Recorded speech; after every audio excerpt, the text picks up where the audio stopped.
Hi నమస్తే. రథసప్తమి నాడు పాలు పొంగించే విధానం. అపార్ట్మెంట్లో కుదరట్లేదు అని మానేయకుండా ఇలా చేసుకోవచ్చు.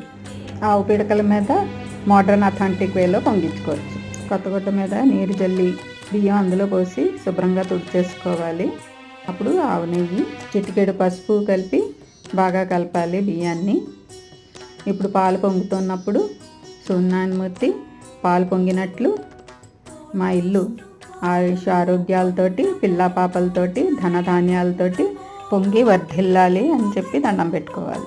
గ్యాస్ నుంచి దింపి అప్పుడు బెల్లం కలపాలి. మెత్తగా ఉండాలి. ఇందులో అలంకరణ కోసం జీడిపప్పులు అవి ఏమీ వేయక్కర్లేదు. సూర్యనారాయణమూర్తికి మెత్తటితే పెట్టాలి. గోధుమ అన్నం కానీ పరమాన్నం కానీ చిక్కుడు ఆకుల మీద వేసి నైవేద్యం పెట్టాలి. ఆకులు లేకపోతే ఇలాగైనా పెట్టండి. ఏది ఉంటే దాంతో సంతృప్తి పడిపోవాలి. Thanks for watching.